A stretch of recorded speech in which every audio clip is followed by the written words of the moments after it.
Et c'est reparti pour dresser le tableau de signes d'une fonction affine. Donc pareil, ici je me suis donné deux cas, d'accord, pour dresser le signe de ma fonction. Et on va utiliser le même processus, c'est-à-dire, je vais d'abord commencer par déterminer quand est-ce que mon y égale 0, quand est-ce que ma fonction va s'annuler, si vous préférez. Donc, première étape, petite équation à une inconnue à résoudre, 5x plus 70 égale 0. J'isole mon x, donc en isolant mon x, je vous rappelle, on avait trouvé le résultat de moins 70 sur 5, moins b sur a, moins 70 sur 5, et ça c'est égal à moins 14. Easy. Voilà, petit calcul, réduction de fractions, bref, des choses qu'on aime faire. Maintenant, deuxième étape. Maintenant que je sais quand est-ce que ma fonction va s'annuler, je vais regarder le signe de a. Donc ici mon a, ici a il vaut combien? Ici a, le coefficient directeur, il vaut 5. Donc déjà c'est un premier bon point. Donc, mon a, bah, qu'est-ce qu'il est? Il est tout simplement positif. 5 est une grandeur positive, il n'y a plus de souci. Et je peux maintenant passer au dressage, j'ai envie de dire. Donc on va dresser le tableau de signes de la fonction 5x plus 70. 5x plus 70, bien sûr c'est le signe. Ne jamais oublier de mettre signe 2, ou voilà, parce qu'on là on voit des signes, on verra aussi des variations.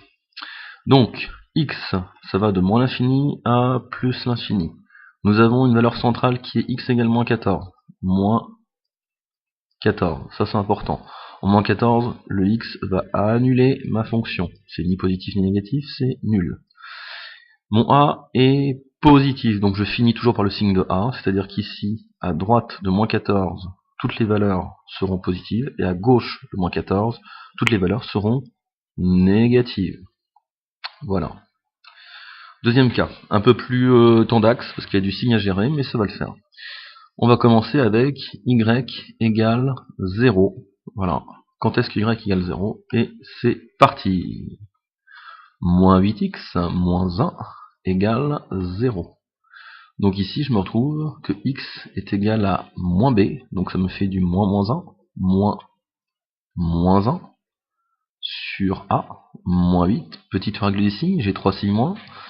Donc moins par moins plus, ils vont dégager ces deux-là. Mais il me reste un moins là, par exemple. Donc ça me fait tout simplement moins 1 huitième.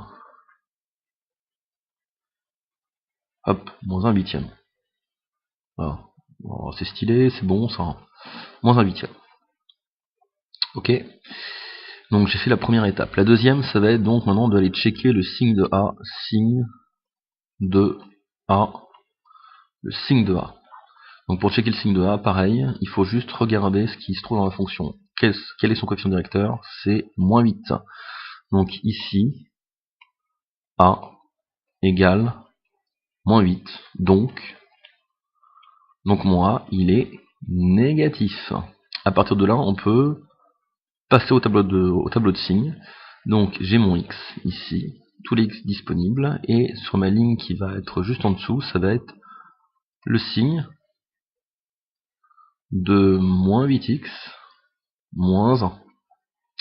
Pareil, les x disponibles, c'est l'ensemble des réels, tout réel est disponible, il n'y a aucun problème au niveau de l'intervalle de définition, je peux lui donner n'importe quel x à manger. Je sais que mon y va s'annuler en moins 1 huitième, moins 1 huitième, donc le signe il est nul.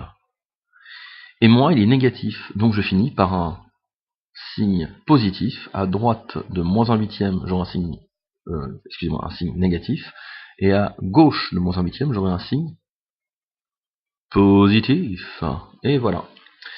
Donc avec ces deux petits exos, on vient de voir d'autres cas avec des règles de signes à gérer, toujours à faire gaffe, des réductions de fractions, on réutilise, on recycle ce qu'on a déjà vu, et donc en deux temps, en deux étapes, on peut vraiment faire la variation donc d'une fonction affine, tranquillement, sans problème, en étant totalement détendu. Voilà. Merci d'avoir suivi cette petite vidéo.